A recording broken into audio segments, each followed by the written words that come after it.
પવિત્રા બારસના સર્વેને જય શ્રી કૃષ્ણ. આવો જાણીએ પવિત્રા બારસનું મહાત્મ્ય. આજે શ્રી વલ્લભે સૌ પ્રથમ બ્રહ્મ સંબંધ દામોદરદાસ હરસાણીજીને કરાવ્યું.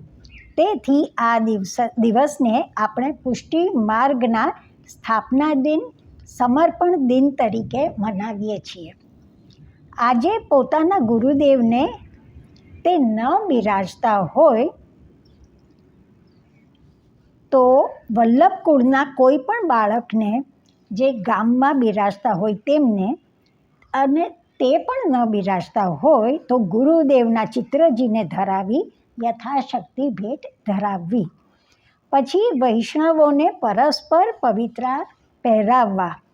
પછી પોતાના કંઠમાં પવિત્રું ધારણ કરવું. પરસ્પર પ્રસાદી મિશ્રી લેવડાવવી.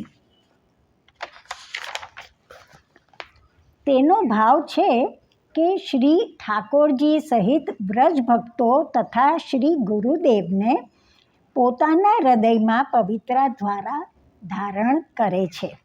તે ઉપરાંત પરસ્પર વૈષ્ણવોને પણ પવિત્રા ધરાવવાનો અને તે પણ પ્રસાદ લીધા પહેલાં. અને મિશ્રી લેવડાવવાનો ભાવ એ છે કે આપણી ઓળખાણ પુરાણી છે, પરંતુ આપણે આપણું કે બીજાનું સ્વરૂપ નથી જાણતા. આપણું લૌકિક સ્વરૂપ પ્રગટ છે અને અલૌકિક ગુપ્ત છે. અરસપર પવિત્રું ધરાવવાથી એ લાભ છે કે કોઈ ગુપ્ત સ્વરૂપે બિરાજતા લીલા સ્વરૂપો એ અંગીકાર કરે છે અને તેમના હૃદયમાં બિરાજતા શ્રી ઠાકોરજીને પવિત્રા ધરાવાય છે. ગુરુદેવને પવિત્રા ધરાવી મિશ્રી આરોગાવવાનો ખાસ આગ્રહ રાખવો.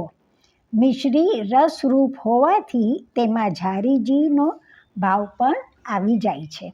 સૂતરનું પવિત્રું સફેદ નિર્ગુણ છે, તે ચંદ્રાવલીજીના ભાવથી, અને ઉપર લગાવેલું કેસર શ્રી સ્વામિનીજીના ભાવથી હોય છે. જય શ્રી કૃષ્ણ. ફરી મળીશું.